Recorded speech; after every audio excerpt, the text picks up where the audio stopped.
Channel. तो आज जो है हम PPMET 2026 में जो एग्ज़ाम आया था, जो क्वेश्चन पेपर आया था, आज हम वो सॉल्व करेंगे और उसके जितने भी करेक्ट आंसर्स थे वो मैं सभी आपको जो है वो डिक्टेट करूँगी और आपको पता चल जाएगा if you are preparing for PPMET 2027 और 2028। और आप इससे आप एस्टिमेट लगा सकते हो कि PPMET का जो बाबा फरीद यूनिवर्सिटी है उसके रिलेटेड ये जो एग्ज़ाम है ये कैसे आता है, किस लेवल का आता है। So if you are a nursing student, want to join nursing college in the next few years, you can check it. So let's start by doing the question paper of PPMET 2026 जो मैंने खुद दिया था exam. तो अभी उसके जो answer sheet है वो मैं भी आपको बताऊँ। तो जनरली ये जो था ये मेरा क्वेश्चन पेपर है, ठीक है। तो ये जो है ये PPMET 2026 का क्वेश्चन पेपर है। तो अभी मैं आपको स्क्रीन पे जो है वो शेयर होने लगा है, ये जो डिजिटल मैंने किया है, ठीक है। तो ये जो है अभी आपको शेयर करने जा रहा हूँ। चलिए, सो सबसे पहले बेटा ये जो है सबसे पहले आपकी इंग्लिश आता है। अभी आपको ये भी पता होना चाहिए कि कौन कौन से सब्जेक्ट्स जो है इस पेपर में आते हैं। तो जनरली फिजिक्स आती है, बायोलॉजी आती है, chemistry, English and nursing aptitude में से जो है आपके क्वेश्चंस आते हैं। जनरली अभी 100 क्वेश्चंस जो है अभी आते हैं। पहले मतलब ज़्यादा आते थे, मतलब 400 मार्क्स का जो होता था एग्ज़ाम होता था, बट अभी जो है वो 100 मार्क्स, 1 क्वेश्चन जो है वो 1 मार्क्स का ही होता है। तो सबसे पहले ये जो आप PDF में देख रहे हो, तो सबसे पहले आपके ये जो है ये इंग्लिश वाला सेक्शन आया है। तो देखिए बेटा, इंग्लिश वाला जो ये जो आपका सेक्शन है, अभी हम ये स्टार्ट करते हैं करना। तो देखिए, ओके, सो देखो बेटा क्या है इसमें, read the passage carefully and answer the questions given below. सबसे पहले आपने क्या करना होता है बेटा, सबसे पहले तो आपको क्वेश्चन को पढ़ना है। फर्स्ट क्वेश्चन पढ़ो और उसका आंसर दो, पैसेज नहीं पढ़ना है। ये मैं ऐसे करती होती थी, मैं 10th में होती थी या कोई भी मैंने पैसेज सॉल्व किया है, तो सबसे पहले आपको क्वेश्चंस जो हैं उस पर ही जाने, नहीं तो ऐसे आपका टाइम वेस्ट होगा। क्लियर है? फर्स्ट क्वेश्चन देखो, उन्होंने पूछा है कि what is the primary purpose of the passage. उन्होंने पूछा क्या बेटा, primary purpose of the passage पूछ लिया। तो मतलब इसके लिए हमें पूरा का पूरा पैसेज पढ़ना पड़ेगा। तो मतलब इस क्वेश्चन को आप स्किप कर दो, इसको बाद में देखेंगे। तो अभी हम देखेंगे इसका second question. Which of the following can be inferred from the passage. इसके लिए भी आपको क्या करना पड़ेगा, पूरा का पूरा पैसेज जो है वो पढ़ना पड़ेगा। तो इसको भी आप स्किप करोगे। उसके बाद देखो, Why might readers interpret the same work differently? कि क्यों जो है ये जो रीडर्स हैं वो इंटरप्रेट करते हैं सेम काम को डिफरेंटली क्यों करते हैं। तो देखिए अभी हम पढ़ते हैं, Throughout history, literature has served as both a reflection of society and a means of influencing public opinion. Novelists, poets, and dramatists frequently address political conflicts, moral dilemmas, and social injustices through their work. In some cases, literary movements have been inspired significant social reforms by challenging dominant ideologies and encouraging critical thought among readers. Nevertheless, literature is not always interpreted uniformly. Cultural background, education, and personal experience often shape individual understanding of a text. As a result, the same literary work may evoke admiration in one audience while provoking criticism of another. तो देखो उन्होंने first line में तो ऐसा कुछ बोला नहीं है। सेकंड लाइन में देखिए बेटा कि नॉवेलिस्ट, इस पे देखो सेकंड लाइन में ही आपका ये जो है ये आंसर आ जाएगा कि नॉवेलिस्ट, पोएट्स हो गए, ड्रामेटिस्ट हो गए, फ्रीक्वेंटली एड्रेसेस करते हैं political conflicts, moral dilemmas and social injustices through their work. और उसके बाद लिटररी ये जो मूवमेंट्स होते हैं have been inspired significant social reforms by challenging dominant ideologies and encouraging critical thought among readers. तो देखिए बेटा, तो क्या हुआ, political themes are absent from most? नहीं, सी ऑप्शन जो है वो सीधे के सीधे एलिमिनेट हो जाएगी। उन्होंने बोला पॉलिटिकल थीम्स आर एब्सेंट, नहीं, ऊपर तो लिखा है कि ये जो पॉलिटिकल थीम्स हैं ये तो ऑब्वियसली प्रेजेंट होती है ना, इसमें भी कंट्रीब्यूट किया गया है। तो education has little effect, no, ये भी सी एंड डी जो है ये जनरली क्या हो गई बेटा, एलिमिनेट हो गई हैं। उसके बाद देखो बेटा, उसके बाद है literary works are interpreted identically by all readers, no, this is also wrong. Identically तो ये कभी भी नहीं हुआ था बेटा, है ना, ये तो कभी भी नहीं हुआ था। उसके बाद literature has contributed to social change. अभी बताओ,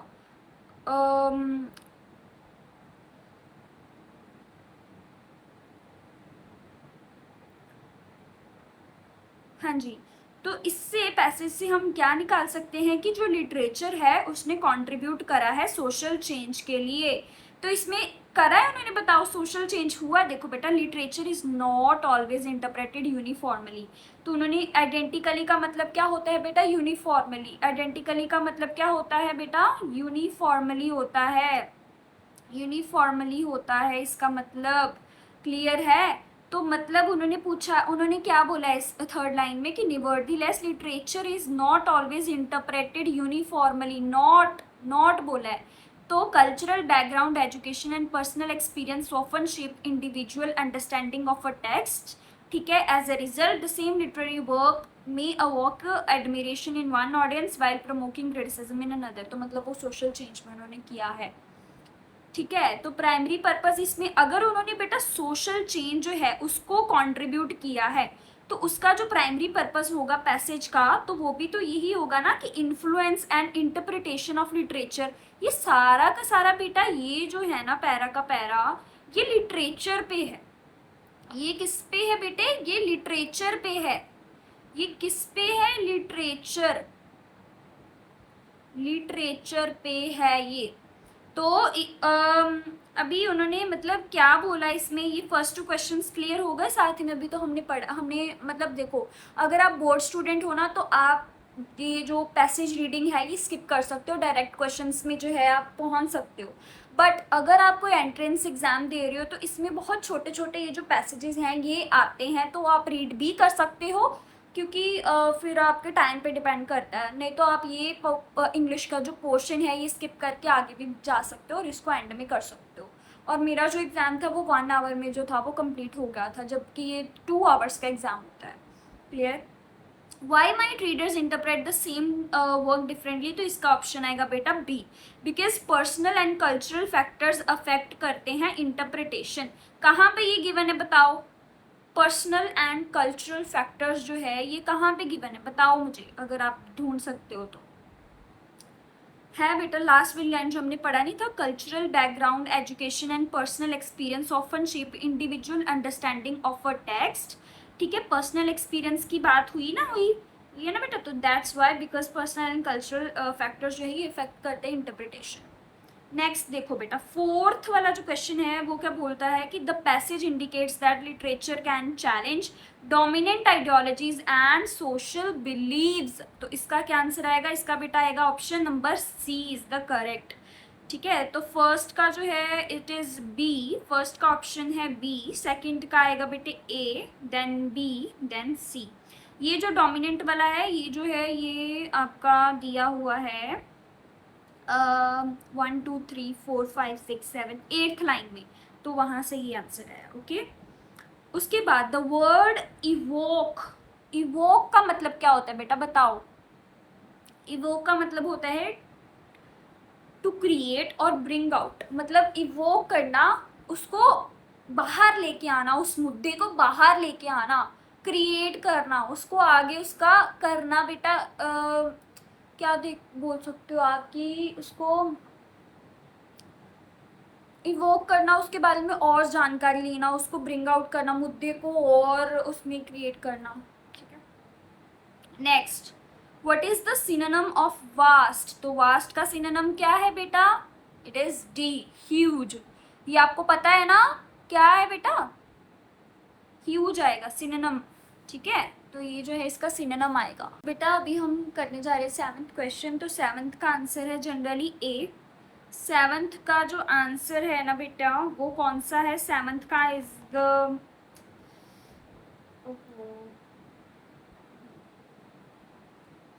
तो 7th का आंसर है बेटा ए। ठीक है, 7th का आंसर जो है वो है ए।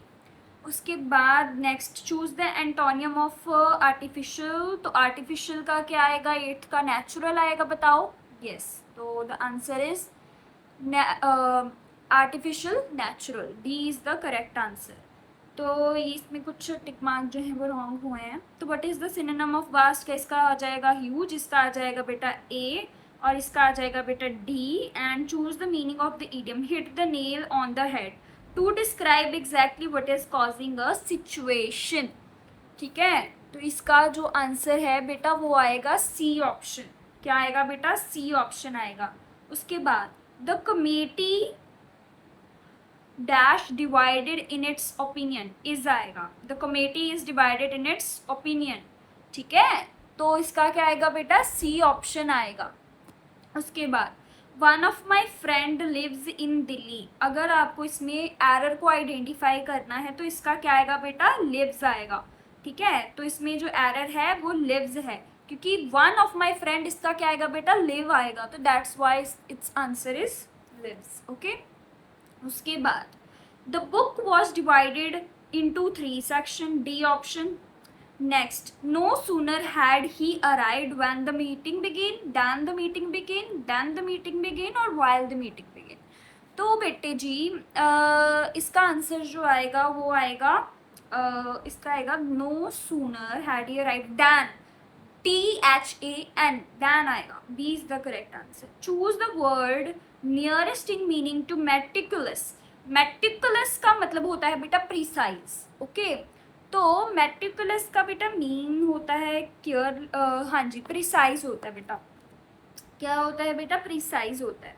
नेक्स्ट क्वेश्चन है कि चूज करना है आपको करेक्ट सेंटेंस, ये ऐसे ऐसे क्वेश्चन आते होते हैं, ठीक है, तो इसका आंसर प्रिसाइज था, okay. Next, each of the employees were rewarded, each of the employees, each भी आ गया और एम्प्लॉयज भी आ गया, और ईच है तो यहाँ पे वॉज आना चाहिए, क्योंकि एक एक के बारे में बात है, first is wrong, second is wrong, third is wrong, तो इसका आंसर क्या आएगा बेटा, D, each of the employees was rewarded. Next, select the correctly punctuated sentence, तो इसका क्या आएगा, in my opinion however the decision was justified, it is, इसका आंसर आएगा बी ऑप्शन, ठीक है, तो 16th का क्या आंसर आएगा बेटा, B option will be correct, clear है, तो बी जो है ऑप्शन आपका करेक्ट होगा, clear, okay.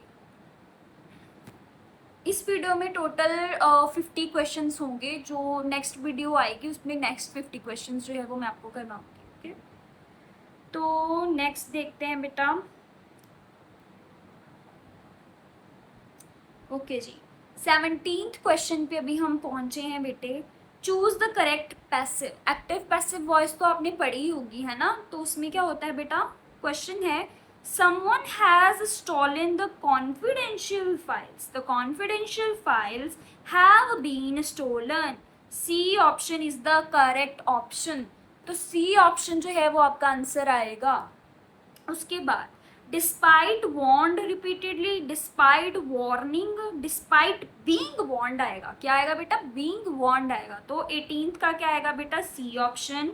The number of applicants are increasing every year, are increasing every year, are increased every year, has increased every year, तो answer will be A, increasing, okay. उसके बाद select the synonym of tedious, tedious मतलब lengthy and boring होता है वैसे तो, 20th का आएगा बेटा डी ऑप्शन आएगा, 20th का ऑप्शन क्या आएगा बेटा, डी आएगा, लेंथी एंड बोरिंग। तो टीडियस का जो मतलब होता है वो जनरली होता है कि बहुत खींचा हुआ लेक्चर, जैसे कि मुझे ये आज का लेक्चर जो है वो बहुत टीडियस लगा, मतलब लेंदी लगा, बोरिंग वगैरह भी आप बोल सकते, ठीक है। नेक्स्ट, अभी ये देखो बेटा 20 क्वेश्चंस हो गए, तो ये जो 20 क्वेश्चंस थे ये थे आपके इंग्लिश के, तो ये जो क्वेश्चंस थे इंग्लिश के थे, अभी आगे आपका आया है नर्सिंग एप्टीट्यूड के जो क्वेश्चंस हैं वो आए हैं, ठीक है। अभी देखते हैं कहाँ तक कितने आते हैं ये क्वेश्चंस नर्सिंग एप्टीट्यूड के, ओके। और मैं आपको बुक भी सजेस्ट करूँगी कि मैंने कौन सी बुक जो है वो पढ़ी है, अगर आपको PPMAT की मतलब और वीडियोस चाहिए, ठीक है, तो आप मुझे कमेंट कर सकते हो, मैं वो जो मेरी अरिहंत की बुक है, सॉरी, उसमें से भी आपको क्वेश्चन जो है वो करवा दूँगी, okay. Next, which of the following technique involve the sense of site, site हम आँखों से क्या करते हैं, इंस्पेक्ट करते हैं, ऑब्वियसली पैल्पिटेशन तो ये होते धक धक करना या नर्वसनेस होना, ठीक है, और तो इंस्पेक्शन आएगा इसका आंसर। 21st का आंसर है बेटा C is the right answer. Next, an instrument used for auscultation, auscultation होता है ब्रीदिंग, धड़कन चेक करनी, ठीक है, तो इसका आंसर क्या आएगा बेटे, स्टेथोस्कोप, स्टेथोस्कोप। 22 का क्या आएगा बेटा, बी ऑप्शन आएगा, 22 का आएगा बी।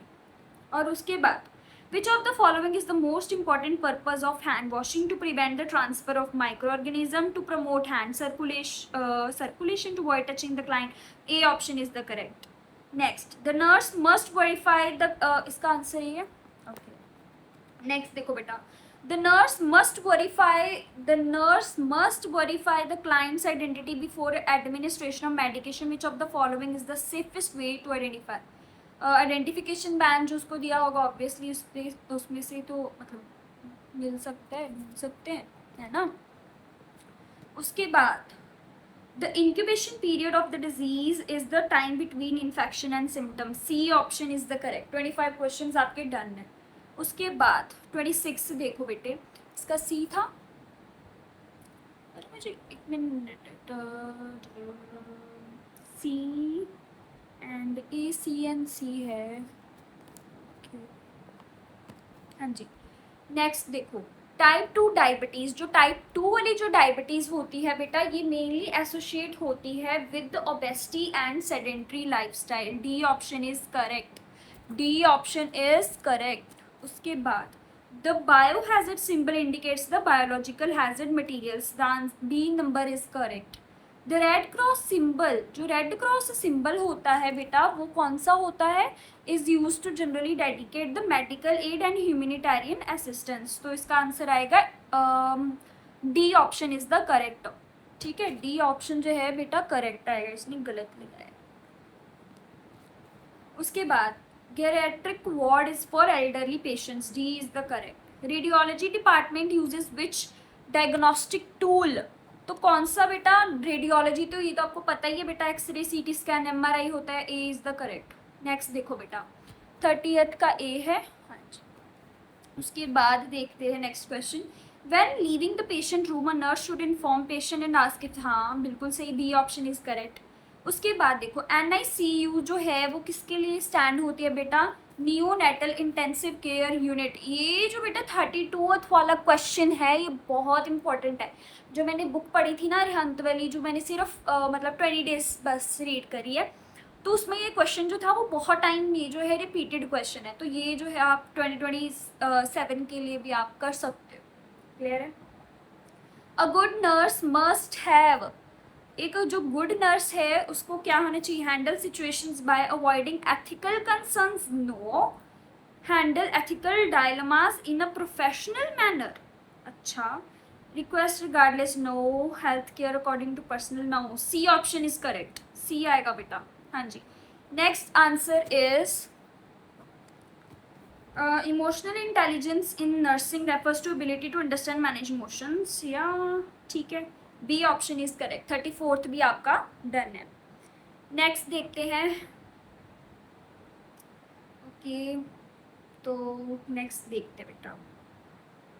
ब्लैक ही सही है. नेक्स्ट देखते हैं बेटा 35th. हाँ जी.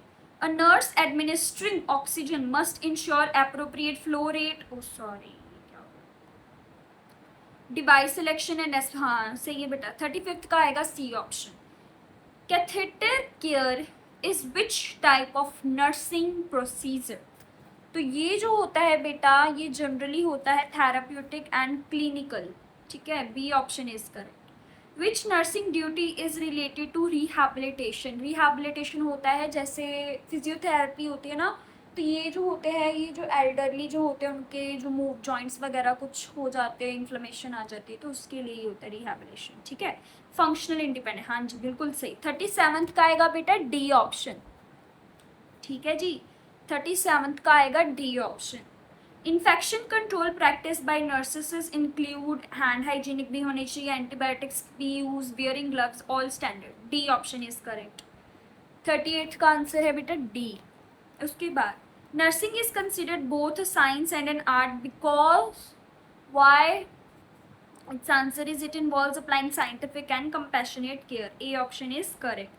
40th क्वेश्चन देखो बेटा. 40th क्वेश्चन बहुत इम्पॉर्टेंट है. इम्पॉर्टेंट. नर्सिंग की जो टर्म है वो फ्रेंच वर्ड नर्स से आई है. न्यूट्रिक्स, न्यूज, नर्स, ये कुछ नहीं है. आपको नर्सिंग का नर्स ये फ्रेंच वर्ड है, फ्रेंच वर्ड बहुत इंपॉर्टेंट है, ये टिक कर लो, ये अगली बार भी आ सकता है। नेक्स्ट, अभी हम पहुंच गए हैं बेटा केमिस्ट्री पे, ठीक है। तो 41st का जो आंसर है बेटा वो है बी। ये जो है ना 41st का जो बी ऑप्शन है, ये बहुत कैजुअल क्वेश्चन है। ये एनसीईआरटी की बुक की जो ये वाला जो चैप्टर है ना बायोमोलिक्यूल्स, फर्स्ट पेज पे दिया हुआ आपको, ये बहुत ईजी है, ठीक है। नेक्स्ट 42th क्वेश्चन देखो बेटा, 42th क्वेश्चन जो है इसका बी था, इसका आएगा according to Pauli's exclusion principle 2 electrons in an atom can not have the same set of quantum numbers. बेटा C is the correct, quantum number 0 1 2 3 होते हैं, ठीक है, वो आपको पता होना चाहिए अगर आपको केमिस्ट्री आती है तो। इसका भी क्या इसका है, सी ऑप्शन है। उसके बाद bond angle in ammonia is approximately 107 है। ये मैं आपको, ये जितने भी बॉन्ड एंगल्स हैं ये हाइब्रिडाइजेशन वाले चैप्टर में है, 11th क्लास में भी है, तो ये मैं आपको, अगर आपको ये टॉपिक में कन्फ्यूजन है तो ये मैं आपको समझा सकती हूँ अगर आप चाहो। क्लियर है? तो इसका आंसर है बेटा डी। उसके बाद hydrogen bonding causes higher boiling point, true है। 44th का आएगा बेटा बी, 44th का आएगा B. Next 45th question, common ion effect suppresses solubility only, बताइए बेटा कि न्यूट्रलाइजेशन आएगा। ये क्वेश्चन है थोड़ा, बताओ क्या आएगा, हाइड्रोलिसिस आएगा, हाइड्रोलिसिस आएगा बेटा, hydrolysis is the correct answer, B. Free radicals are formed by homolytic fission, A आएगा इसका, होमोलिटिक फिजन आएगा बेटा, A. Ethene decolourises bromine water due to addition reaction और सब्स्टिट्यूट एडिशन, बेटा 47th का आएगा डी, 47th का आएगा डी। सब्स्टिट्यूशन थोड़ी होती है, ये तो एडिशन रिएक्शन होती है ना, जिसको इसमें कन्फ्यूजन है ये polymerisation, oxidation, substitution, addition reactions में, तो ये भी आप बताना, मैं आपको करवा दूंगी अगर आपको है कोई डाउट। रॉल्स लो, अगर रॉल्स लो जो होता है वो एप्लीकेबल है टू आइडियल सोल्यूशन, ये तो ठीक है। 48th का आएगा ए, 48th का आएगा बेटा ए आएगा। Rusting of iron example of corrosion, ये तो बिल्कुल इजी आसान क्वेश्चन है। Half life of first order reaction is independent of concentration, बहुत इंपॉर्टेंट क्वेश्चन है, ये तो आपको बोर्ड में भी 1 मार्क का क्वेश्चन आ सकता है एमसीक्यू में बेटा। हाँ जी, ये जो थी ये आज की, अभी मैंने इस वीडियो में बेटा आपको करवाए हैं 50 क्वेश्चंस, तो ये जो है ये 50 क्वेश्चंस जो है ये मैंने आपको करवा दिए हैं। तो मोर 50 क्वेश्चंस अगर आपको सेकंड पार्ट देखना पड़ेगा, अगर आपको अगले 50 क्वेश्चंस करने हैं तो इसमें जो है जनरली अभी आपकी फिजिक्स पढ़ी है, बायोलॉजी पढ़ी है, 10 क्वेश्चंस जो है आपके केमिस्ट्री के पढ़े हैं, तो टोटल 50 क्वेश्चंस पढ़े हैं, 20 20 एंड 10, ओके। तो अगर आपको नेक्स्ट क्वेश्चंस देखने हैं कि इसमें पीपीएमटी 2026 में कैसे क्वेश्चंस आते हैं और उसके आंसर की क्या है, किस वे से आते, कौन कौन से टॉपिक में से आते हैं, तो आप सेकंड पार्ट को ज़रूर देखना। बाय।